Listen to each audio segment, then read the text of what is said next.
말씀 요한복음 7장 53절 마지막 구절에서 8장 11절까지 그렇게 보도록 하겠습니다. 7장 53절에서 8장 11절까지 여기가 좀 이상하죠? 사본적으로 이게 잘 아직 논란이 많은 여기 본문이에요. 그래서 53절부터 시작을 해야 된다라는 건데 제가 53절 그리고 1절을 읽고요. 2절은 성도님들이 읽으시고 함께 교독하겠습니다. 53절 읽습니다. 다 각각 집으로 돌아가고 예수는 감람산으로 가시니라. 아침에 다시 성전으로 들어오시니 백성과 나오는지라 앉으사 그들을 가르치시더니 서기관들과 바리새인들이 음행 중에 잡힌 여자를 끌고 와서 가운데 세우고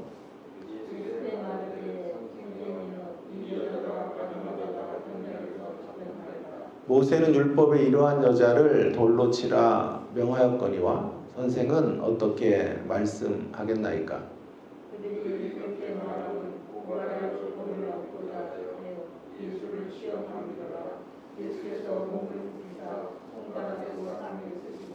그들이 묻기를 맞이 아니하는지라 이에 일어나 이르되 너희 중에 죄 없는 자가 먼저 돌로 치라 하시고 그들이 이 말씀을 듣고 양심의 가책을 느껴 어른으로 시작하여 젊은이까지 하나씩 나가고 오직 예수와 그 가운데 섰는 여자만 남았더라.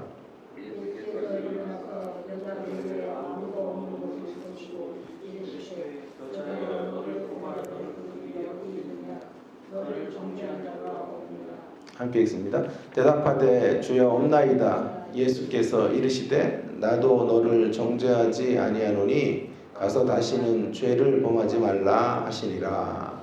아멘. 저절로 이루어지는 역사는 없습니다. 흔히들 자리가 사람을 만든다 이렇게 말을 하는데요. 물론 그런 경우들이 있어요.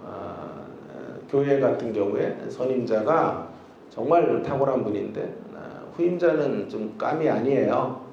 근데 한참을 지나고 나니까 그 후임자가 또 전임자 못지않게 그 자리를 빛내는 그런 경우들이 종종 있습니다. 그런데 이런 경우는 일반적이지가 않아요. 예외적인 거예요. 이런 자리가 사람을 빛내는 경우는 매우 일반적인 게 아니고 예외적인 거예요. 또한 무한 경쟁의 시대로 계속 이렇게 치달아 가면 갈수록 자리가 사람을 만드는 경우는 더 희박해질 것이다 라고 저는 생각을 합니다. 오히려 자리에 맞는 준비가 되지 않으면 그 자리가 주는 중압감 이기지 못하고 사퇴를 하거나 차라리 그 자리를 승계하지 않은 못하는 처지로 전락해버리고 말 것입니다. 그렇기 때문에 이제 뭐 자리가 사람을 만든다 이런 말들은 좀 그만하고 이런 말보다는 오히려 자리를 빛내는 사람으로 부단히 그런 사람이 되기 위해 자기 노력을 쌓아가야 한다라고 말하는 것이 더 유익할 것이라고 생각이 듭니다. 설사 자리가 사람을 만든 경우도요, 잘 들여다보면 자리가 사람을 만들었다기보다는 그 자리에 가서 그 사람의 숨겨진 가능성과 능력이 드러난 거예요. 그래서 자리가 그 사람을 만들었다라고 하는 말은 이러나 저러나 설 수 있는 근거들이 희박한 것이다 하는 생각을 합니다. 그렇기 때문에 결국 어떤 자리에 올랐기 때문에 저절로 이루어지는 역사는 없다. 있어도 매우 희박한 경우다. 이렇게 정의 내리고 싶습니다. 위대한 역사를 위해 상응하는 준비가 반드시 있어야 된다라고 하는 것이 중요한 교훈이 되겠는데요. 오늘 본문이 바로 그런 이야기를 말해주고 있다고 생각이 들어요.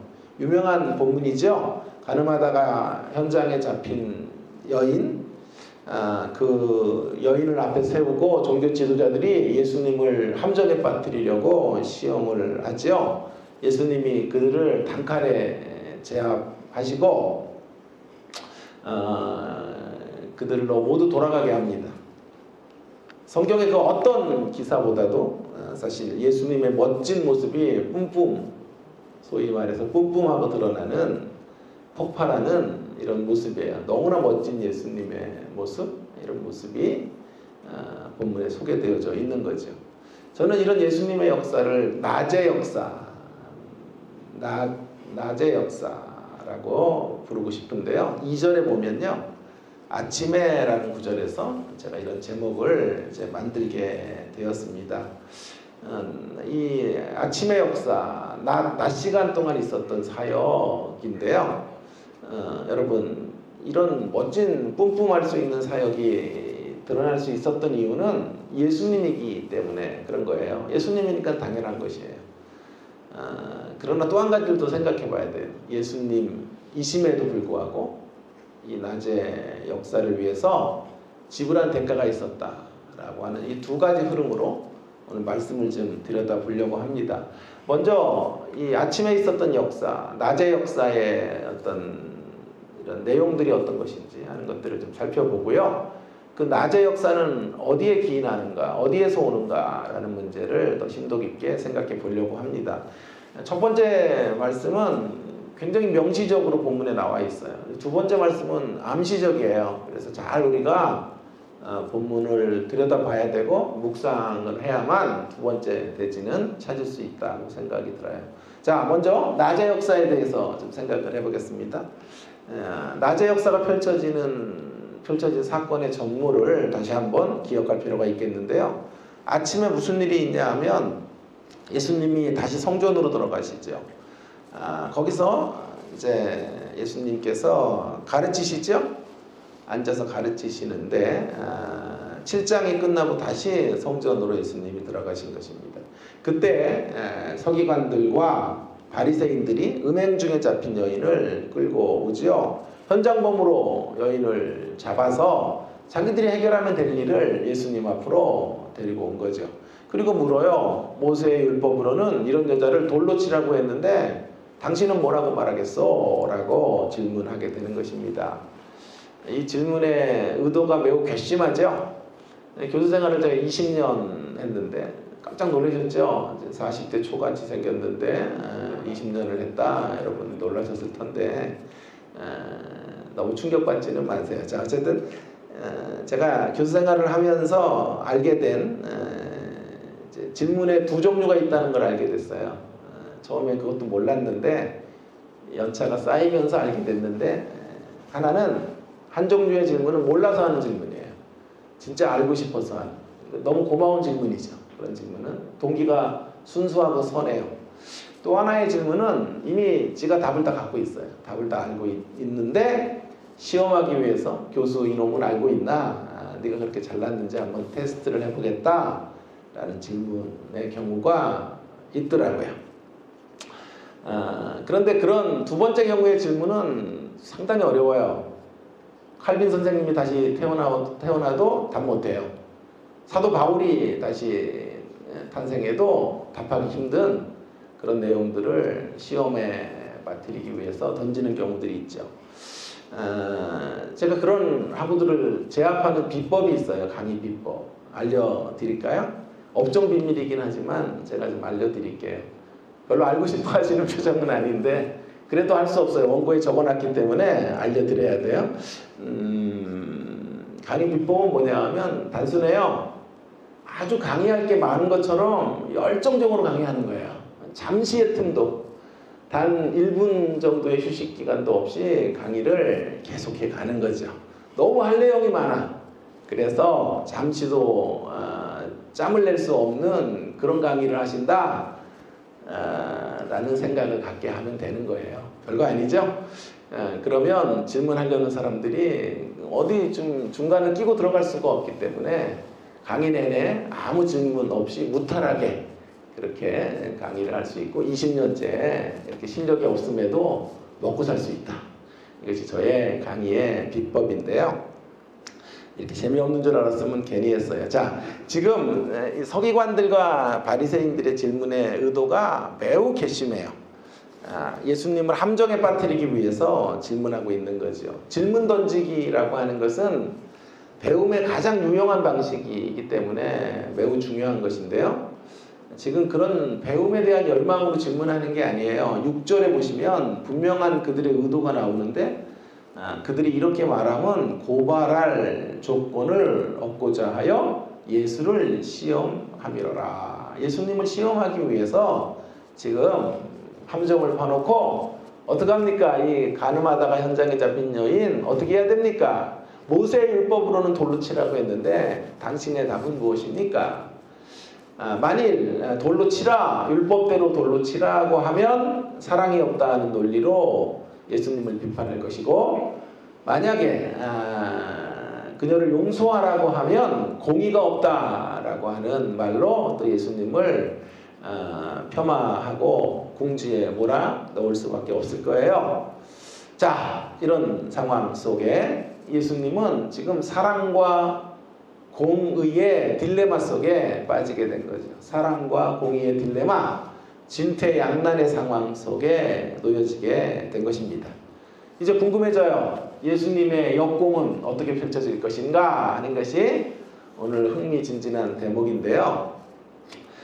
예수님은 한마디로 그들을 제압합니다. 뭐 촌철살인이라 그러나요?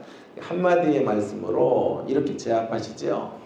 너희 중에 죄 없는 자가 돌로 먼저 치라 말씀하십니다. 순간 모두가 얼음이 됩니다. 양심의 가책을 받고 모두 슬그머니 자리를 되었다고 성경은 말합니다. 예수님의 통쾌한 한판승이 펼쳐지게 된 것입니다. 여기가 끝이 아니에요. 이제 모두가 떠나고 예수님과 가늠하다가 현장에서 잡혀온 여인이 둘이 남습니다. 그 여인을 향하여 예수님도 말씀하세요. 나도 너를 정죄하지 않겠다. 다시는 죄를 짓지 말아라. 자, 이것이 낮의 역사, 낮에 펼쳐진, 아침에 펼쳐진 사건의 전모입니다. 여러분, 이 낮의 역사가 어떻게 이루어진 것일까요? 예수님이기에, 예수님이시기에 이런 역사가 펼쳐질 수 있었어요. 와우, 예수님. 역시 예수님. 예수님이니까 이러실 수 있었다라는 게 답이 될 거예요. 예수님이기 때문에 가능했던 것 세 가지를 한번 여기서 찾아보겠습니다. 첫째, 역시 예수님. 첫 번째는 지혜예요, 지혜. 이런 지혜는 예수님만 가지실 수 있다고 저는 생각해요. 지혜를 통해서 사랑과 공의의 딜레마를 풀어가시는 거죠. 제3의 답을 내놓고 있는 거죠. 사랑이냐 공의냐 선택하라. 흑백 논리가 그 앞에 딱 주어졌는데 제3의 길로 그 흑백 논리를 뛰어넘고 있는 거죠. 사랑을 택해서 공의를 버리지도 않고 공의를 택해서 사랑을 약화시키지도 않는 길이 예수 그리스도의 길이에요. 여러분, 논리적인 비약인지 모르겠습니다만은 우리 예수님의 지혜를 따라 이 땅을 살아야 되지 않을까 하는 묵상을 해보게 됩니다. 세상은 끊임없이 양자택일을 강요하죠. 이것이냐 저것인지를 선택하라. 어느 편이냐? 라고 말할 때 우리는 제3지대를 선택하는 사람들이어야 되지 않을까요? 흑이든 백이든 하나를 선택하면 흑을 선택하는 순간 백을 잃을 것이고 백을 선택하는 순간 흑을 잃을 거예요. 그래서 사실은 강단에서 정치적인 이야기나 이런 걸 매우 조심해야 되는 이유는 이데올로기화되면 안 돼요. 우리가 어떤 이념과 어떤 정치의 세력 가운데 발이 붙잡혀 있는 사람이다라고 하는 순간 절반의 성도를 잃어버리는 것이기 때문에 매우 신중한 이런 모습으로 우리가 서야 한다라고 생각을 합니다. 백을 선택해서 흑을 버리거나 흑을 선택해서 백을 아프게 하는 이런 모습은 지혜 없는 모습이라고 말할 수 있어요. 예수님의 지혜를 본받아서 세상에 대하여 우리 모두가 대안적인 세력이 되기를 간절히 바랍니다. 그런 의미에서 교회를 뭐라고 말하냐면 제가 좋아하는 표현으로 대조사회, 이 세상의 이데올로기에 함몰되지 않은 제3의 답을 찾는 대조사회 혹은 대안적 공동체, 이 세상에 갈 길을 비춰주는 좌돈 우돈 함께 따라갈 수 있는 그 길을 알려주는 대안적 공동체라고 말해야 합니다. 자, 두 번째, 역시 예수님. 두 번째로는 능력에서 나타나요. 능력. 여러분, 지혜만이 아니라 능력이 돋보이는 대목이에요. 근데 이 능력에 대한 이야기를 잘 안 하죠, 본문에서. 사실 예수님의 말씀에 하늘 지혜가 있는 게 맞지요. 그런데 이거보다 더 놀라운 사실은 말씀의 권세예요. 예수님의 말씀에 파워가 있어요, 파워가. 여러분, 예수님 뭐라고 말씀하신 거예요? 지금 돌로 칠 뿐이기에 예수님 말씀 떨어지면 돌로 이 여인을 죽일 기세인데 그런 사람들을 향해 이렇게 말씀하시는 거예요. 막 분노하고 있는, 격분하고 있는 사람들을 향해 너희 중에 죄 없는 놈이 먼저 쳐. 여러분, 이런 말도 어려운 말이지만 이런 말을 한다고 해서 사람들이 분노하고 있는 민중들이 들끓는 민심이 사그러질 거다? 한 번도 들어본 적이 없어요, 저는. 그런 경우를 보셨어요? 이렇게 막 사람들의 민심이 극에 치닫고 있는데 말 한마디, 촌철살인의 말 한마디를 딱 던졌더니 다 집으로 돌아가고 고개 숙이는 일들이 있었냔 말이에요. 전 무슨 헛소리야 하면서 더 화를 낼 수밖에 없는 거죠. 자신들의 고집을 절대로 꺾지 않겠지요. 어쩌면 예수님의 말씀은 사실은 불에다가 기름을 끼얹는 것과 같은 말씀이에요. 그런데 놀라운 사실은요, 사람들의 반응이에요. 양심의 가책을 느껴서 다 돌아갔단 말이에요. 성난 민심이 예수님의 이 강공법 앞에 수습되는 거예요. 읍소 전략 같은 걸 써야 될 것 같아요, 이럴 때는요. 불쌍히 좀 여겨주세요. 막 읍소 전략을 써야 되는데 예수님은 강력하게 밀어붙이셨죠. 그러니까 예수님이기에 라는 말이 맞는 거예요. 예수님이니까 가능한 거예요. 예수님의 이 하늘 권세의 말씀이 전달되었기 때문에 심령들의 양심을 파고드는 이 메시지가 그들의 양심을 가르게 되었던 것이다 라고 말할 수 있어요. 여러분, 예수님의 말씀에는 권세가 있습니다. 1차적으로는요, 예수님의 말씀의 권세는 우리를 구원하는 역사를 이루어내는 권세가 있어요. 로마서 1장 16절, 내가 복음을 부끄러워하지 아니하노니 이 복음은 모든 믿는 자에게 구원을 주시는 하나님의 능력이 됨이라. 하나님의 능력이에요, 말씀이. 복음이 하나님의 능력인 줄 믿습니다. 먼저 유대인에게요, 그리고 헬라인에게로다. 그러나 동시에 하나님의 말씀은 동시에 이런 능력도 있어요. 찌르는 능력이 있어요. 양심을 파고드는 그런 권세도 있는 것입니다. 그래서 말씀은 꿀송이보다 달지요, 꿀송이보다 더 단 말씀. 그러나 또 한 측면으로 보면 말씀은 우리의 죄악된 실상을 보게 한다는 측면에서 아프게 직면케 하는 권세가 있는 말씀이에요. 우리와 함께 신앙생활하고 있는 성도님 중에 한 분이 오래전에 저에게 문자를 보냈어요. 누구라 그러면 다 아니까 제가 그분의 이름은 말씀 안 드릴게요. 제 문자 한번 읽어보려고 그래요. 저를 신나게 했던 문자라서.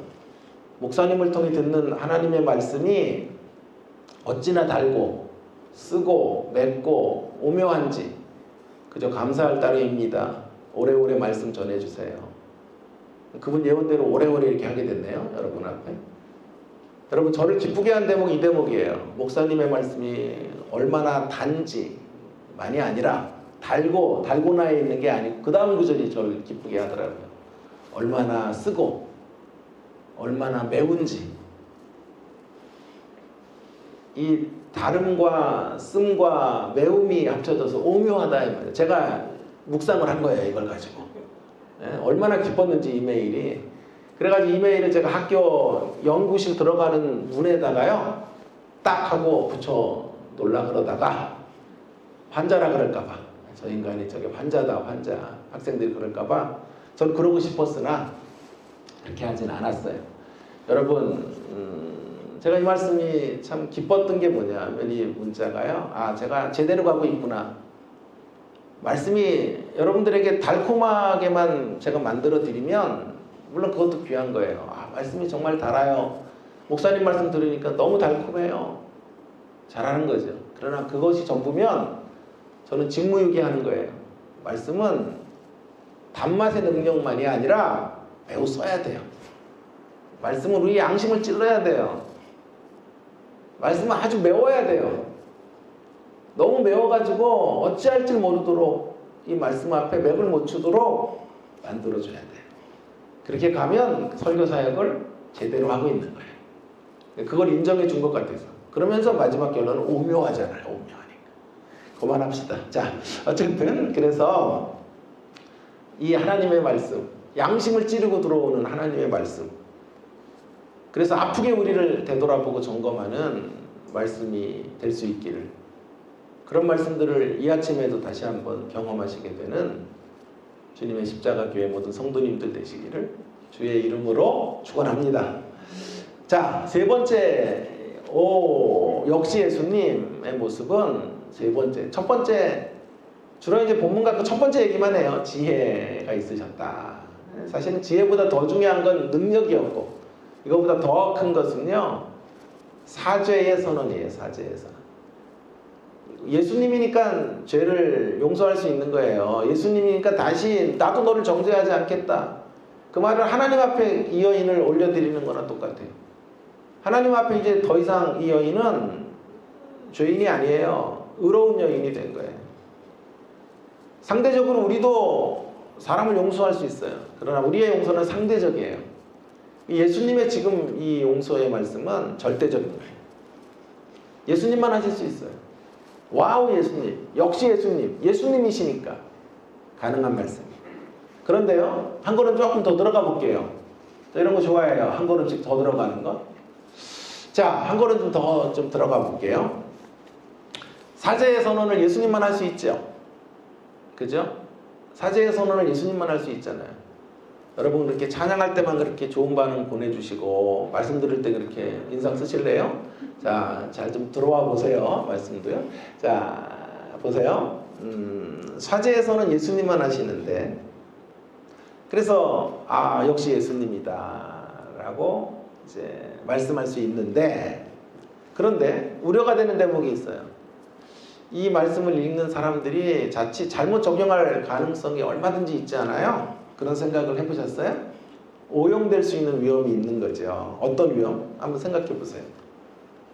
너무 쉽게 죄에 대해서 면죄부를 주는 게 아닌가 이런 생각이 들지 않아요? 아까 제가 뭐라 그랬죠? 예수님이 당했던 딜레마가 사랑과 공의의 딜레마죠. 그죠? 사랑과 공의의 딜레마잖아요.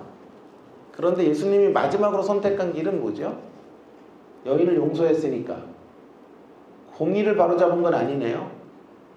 여기가 묵상할 때 보면 아무도 이런 얘기를 안 해요.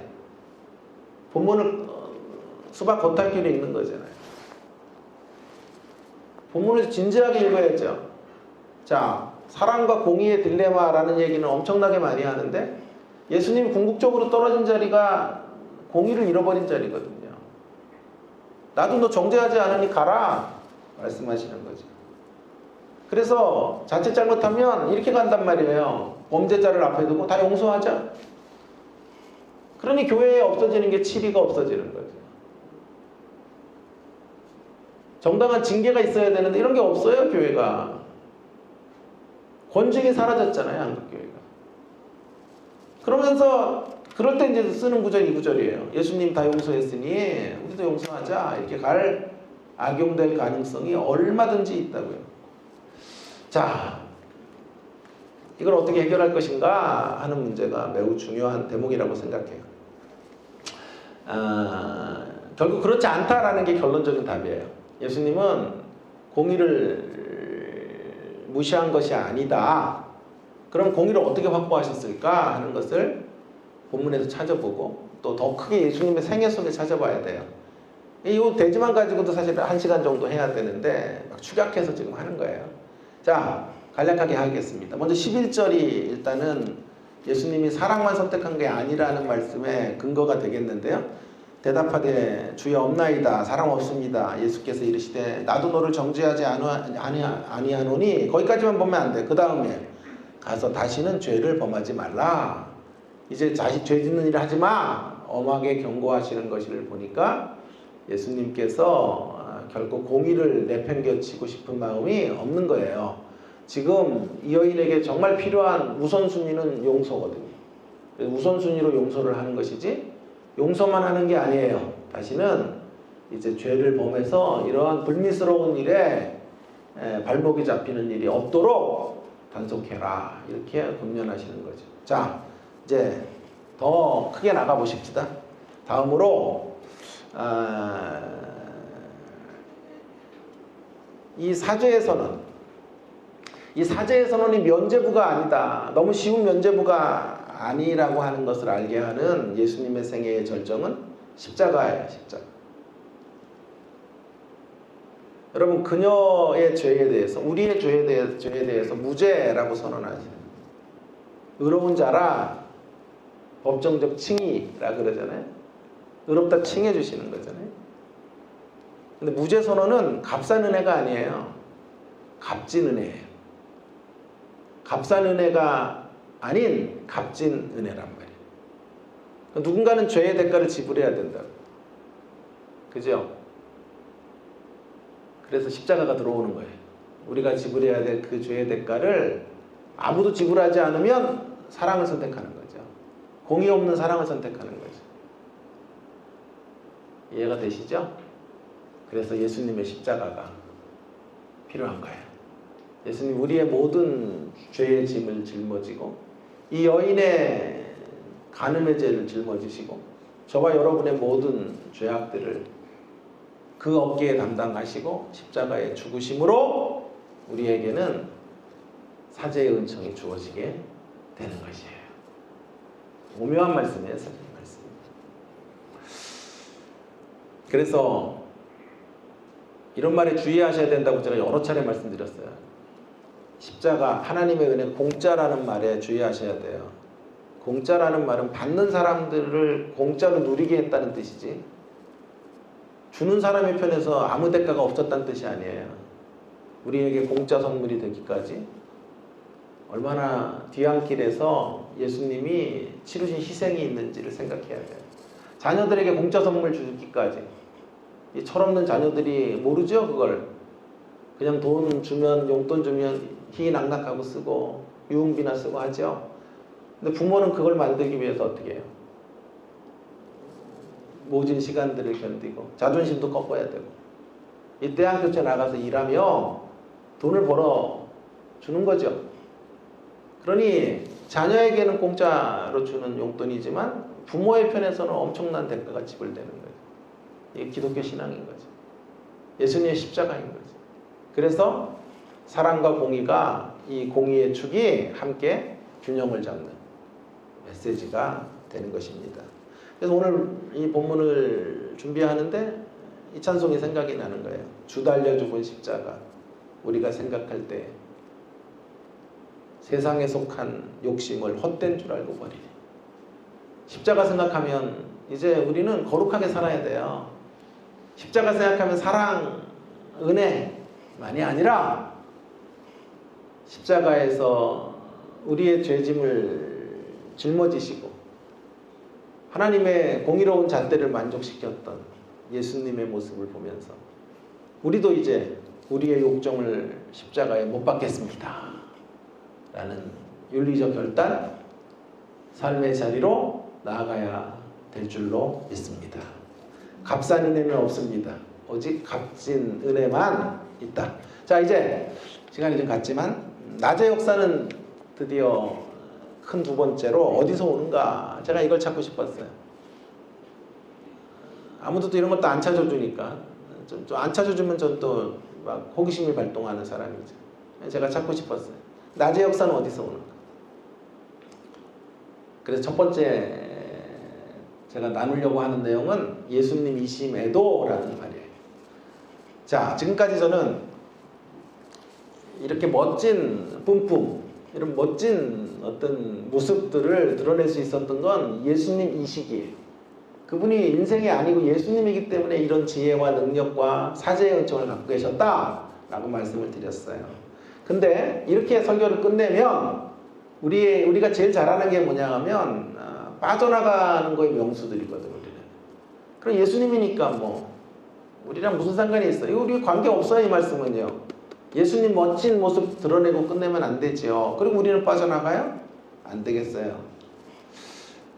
그래서 성경은 이것과 함께 이 낮에 사역이 펼쳐질 수 있었던 원동력이 무엇인지를 알려준다. 그래서 또 한 가지 묵상하게 된 게 예수님이심에도 라는 거예요. 예수님이심에도 예수님이기에 이런 일들이 가능했다라는 건 너무 중요한 복음의 직설법. 너무나 위대한 기독교 신앙의 어떤 선언이에요. 이거 놓치면 안 돼요. 그러나 또 한 가지가 있어요. 예수님이심에도 예수님이시기에 라는 말은 예수님의 차별성이에요. 독특성이에요. 그러나 예수님 잘못하면 그게 전부면 예수님이니까 뭐 이렇게 간다고요. 우리 그렇게 가면 안 돼요. 그걸 잘하셨기 때문에 예수님이심에도 예수님이시니까 충분했는데 그럼에도 예수님이심에도 예수님께서 뭔가를 하고 계셔요. 그게 뭘까요? 그게 낮의 사역을 이루었던 원동력이에요. 자, 정리할게요. 두 번째, 그래서 큰 대지 두 번째는 낮의 사역을 가능하게 했던 원동력은 뭘까요? 답을 찾으셨어요? 밤의 사역이에요. 낮의 사역을 가능하게 했던 원동력이 뭐라고요? 밤의 사역이에요. 그 밤의 사역이 7장 53절, 8장 1절이에요. 자, 7장 53절에 다 각각 집으로 돌아가고 예수는 감난산으로 가시니라. 우리 지난주에 봤지만 명절 큰날에 누구든지 목마르거든 내게로 오면 생수의 강이 흘러 넘치리라고 하셨죠. 성전에서 가르치셨죠. 이거 사람들이 명절이 끝나서 전부 초막절 끝나고 다 돌아갔어요. 근데 예수님 돌아갈 데가 없으니 어디로 가셨다는 날이에요? 감람산으로 간 거죠.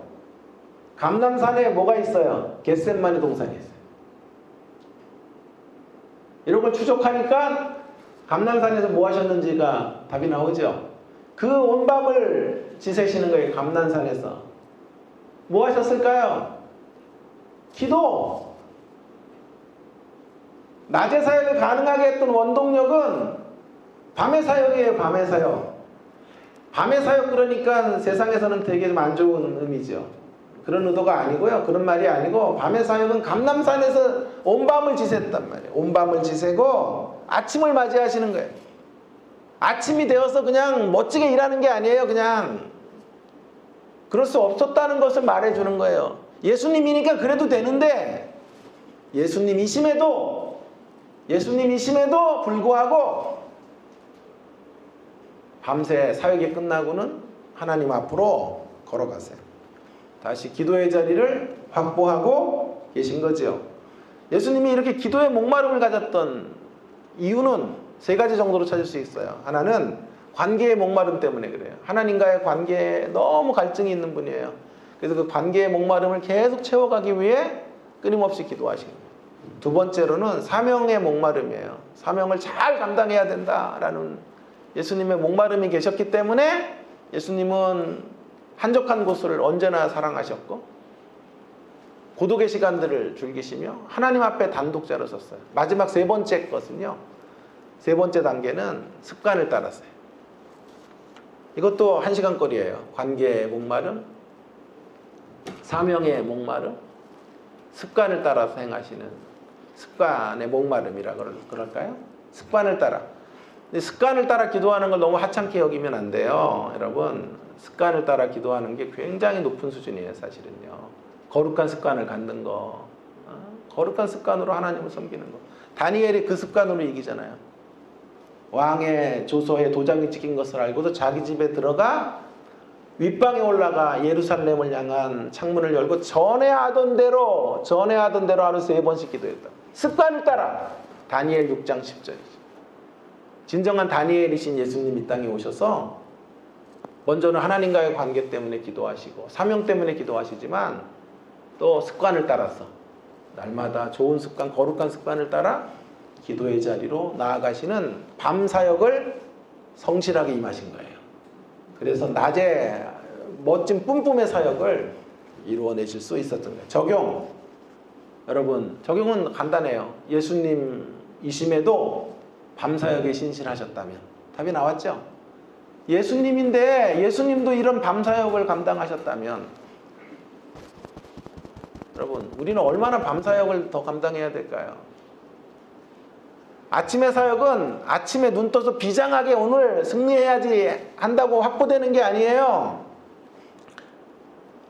예수님 이 시기에 승리하신 것도 맞지만 그렇다고 해서 자리가 예수님을 만들어준 거 아니란 말이에요. 그래 아까 서론 얘기를 제가 한 거예요. 자리가 예수님을 만들어준 게 아니에요. 예수님이심에도 불구하고 그분은 준비하셨어요. 누구보다도 치열하게 밤사역을 감당하셨어요. 이것이 우리에게 도전이 되기를 부탁드립니다. 예수님이 그러셨다면, 예수님도 이 정도셨다면 우리가 얼마나 더 철저하게 감람산을 확보해야 될까? 답이 나오지 않습니까? 자리가 사람을 만들지 않아요. 오히려 자리에 합당한 사람이 되기 위해서 몸부림치며 살아야 돼요. 그 몸부림이 뭘까요? 그 준비가 뭘까요? 일상에서 감람산을 확보하기. 일상에서 뭐 확보하기? 감람산 확보하기. 감람산에 오를 수 있기 바랍니다. 심령의 감람산에 올라서 그분을 의존하고 그분의 도우심 없이는 한 걸음도 걸어갈 수 없는 연약한 생의 힘을 절박하게 간청하고 주의 도우심을 구하는 저와 여러분 되기를 간절히 바랍니다. 우리 개인의 사명을 위해서 감람산에 오르기 바랍니다. 우리 사랑하는 자녀들을 위해서 날마다 우리가 감람산에 올라 그 녀석도 기도 안 하니까요. 우리가 그들을 위해 기도하는 부모의 세대가 되기를 간절히 바랍니다. 우리 주변에 기도가 너무 필요한데 이 새벽에도 깊은 잠에 빠져 있는 사람들 너무너무 많으니까 그런 영혼들을 향해 중보의 감람산에 오르라. 주님이 그 사명으로 이 아침에 우리를 보내주신 줄 믿습니다. 역사의 비탈길로 곤두박질치는 한국교회를 위해 우리 감람산에 올라야 되지 않을까요? 엄청난 경제 위기에 휘청되고 있는 대한민국을 위해 감람산에 올라야 할 것입니다. 결론입니다. 사랑하는 여러분, 예수님이 예수님 이 시기에 이루신 사역 때문에 감사하십시다. 그분이 아니었으면, 예수님이 아니었다면 가늠하다가 현장에 잡혔던 여인처럼 그 공경을 예수님 아니었으면 이 여인은 헤쳐나오지 못했겠죠. 돌에 맞아 죽었겠죠. 우리도 그럴 수밖에 없었던 인생. 그런 인생들에게 예수님이 오셔서 변론해 주시고 우리 편이 되어 주심으로 끝내 사제의 은총을 받게 된 것을 감사하고 또 감사하는 이 아침 되기를 간절히 바랍니다. 뿐만 아니라 예수님이셔서만이 아니라 예수님이심에도 이런 걸 참 좋아해요. 이렇게 워드 플레이 같은 거 하는 거 너무너무 좋아하는 사람인데 이런 거 만들려고 설교하는 사람이에요. 저는요. 예수님이셔서만이 아니라 예수님이심에도 하나님 앞에 늘 절박한 단독자로 섰던 것처럼, 그래서 아침의 승리를 여셨던 것처럼 우리도 영적 감람산을 확보하며 살아가는 성도들 되기를 바랍니다. 그래서 승리 또 승리의 계가를 부르는 뭐 엄청난 감람산이 아니에요. 영적인 일상의 감람산이에요. 짜투리 시간에 감람산을 확보하면 돼요. 아침에 예배 오면서 운전하면서 감람산을 확보하면 돼요. 점심 먹고 산책하면서 나만의 감람산으로 가면 돼요. 잠자리에 들기 5분 전에 감람산을 확보하면 돼요. 그래서 일상이 감람산에 오르는 시간들 되어질 수 있기를 간절히 바랍니다. 저는 어제 철야 집회를 하는데 앞에 찬양들을 막 하더라고요. 젊은 청년들이. 찬양에 은혜 받은 게 아니라 청년들에게 은혜 받은 거예요. 그래서 계속 기도했죠. 감람산에 올랐죠. 우리 준하도 저런 자리에 서서 이 청년들보다 더 열정적으로 하나님을 찬양하는 수준으로 올라가도록 도와주십시오. 감람산에 오른다는 게 거창한 일이 아니에요. 순간순간 찾아오는 생각들을 기도로 만들어. 전 청소를 할 때도 우리 준하를 위해 기도해요. 준하방을 청소할 때 준하를 위해 기도하는 시간이에요. 청소할 시간이 길어야 돼요. 준하방은요. 온갖 거 막 침대 밑에 뭐 기묘한 것들이 많아요. 막 별의별 것들이 다. 그 내내 짜증을 내면 안 되고 기도하는 시간이에요. 나중에는 스스로 이거 방도 치울 줄 아는 딸이 되게 해주시고 하나님 크게 사용해달라고 기도해야지. 영적 감람산에 수시로 올라서 주의 도우심을 구하는 저와 여러분 모두가 되기를 주의 이름으로 축원합니다. 기도하겠습니다. 오늘 1분 정도 동성으로 같이 함께 기도하십시다. 예수님 이 시기에 이루신 일들 때문에 오늘 우리가 여기 있다는 것 얼마나 감사한 일인지 몰라요. 예수님이 우리를 사제의 은총까지 이끌어 주셔서 공짜 선물이 주어진 거예요. 횡재 만난 사람들이 된 거예요. 그리고 우리의 죄는 그분이 짊어지시고, 얼마나 기묘막직한 기독교 신앙의 핵심인가요? 그래서 우리 교회가 십자가 교회인 거예요. 예? 그 의미를 아셨어요? 오늘 아셨죠? 사랑, 용서도 다 있지만 그 사랑과 공의의 딜레마를 다 완성하시는 사건이 십자가 사건이에요. 그래서 우리에게 공짜로 누리는 선물이 되도록 하시는 은혜, 예수님 이 시기에 가능한 거죠. 그러나 예수님이심에도 그분은 기도하셨다고요. 예수님이니까 기도 안 해도 되잖아요. 그래도 늘 감람산에 관계에 대한 목마름이 있어요. 하나님 더 깊이 알고 싶어서 날마다 기도하시고, 사명을 잘 감당해야 되기 때문에 기도할 수밖에 없어요. 밤의 사역을 감당하셨어요. 습관을 따라서 주님 앞에 나아가셨죠. 우리도 그래야 되겠습니다. 중보의 감람산에 올라야 되겠습니다. 영적 감람산, 날마다 짜투리 시간 속에서도 확보하고 기도하고, 우리의 기도가 필요한 사람들을 위해서, 우리 자녀들을 위해서, 연약한 지체들을 위해, 한국교회와 이 대한민국 미래를 위해 기도하는 우리가 되기 원합니다. 동성으로 함께 같이 기도하십시다. 하나님 아버지, 은혜를 감사합니다. 오늘도 저희들에게 귀한 생명의 말씀을 주셔서 하나님 아버지 말씀 가운데서 하나님 예수님이 이루신 이 놀라운 일들, 예수님이시기에 예수님이심에도 이루셨던 그 밤의 사역들을 하나님 우리로 알게 해주셔서 감사합니다. 영적 감람산에 날마다 올라 잔독자로 주님 앞에 서고, 하나님 예수님이 아침을 여셨던 것처럼 그렇게 우리도 아침을 열고 사역의 현장에서 승리하고 하나님의 이름과 영광을 드러내는 선한 일의 통로가 다 될 수 있도록 함께하여 주시옵소서. 역사해 주시기를 간절히 원합니다. 간절히 원합니다. 주여 고맙습니다. 우리를 사랑해 주셔서 감사합니다. 우리에게 이 엄청난 영적 혜택과 은혜를 주셔서 감사합니다. 한시도 이 사랑, 이 은혜 잊지 말고 감격하며 주의 길을 따라가며 주의 이름을 부르며 나아가는 저희들 되도록 인도해 주시기를 원합니다. 예수님이심에도 기도의 자리를 포기하지 아니하시고 습관을 따라 기도하시고 사명을 위해 기도하시고 하나님과의 더 깊은 관계를 위하여 간구하셨던 예수님의 겸손한 모습들을 봅니다.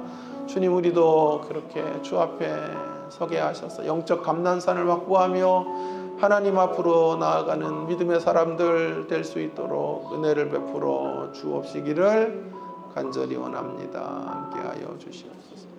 하나님 아버지, 오늘도 생명의 말씀 주셔서 감사합니다. 예수님이셔서 우리에게 예수님이시기에 이루실 수 있었던 일들 때문에 우리가 오늘 이 자리에 서 있게 되는 것을 진심으로 감사드립니다.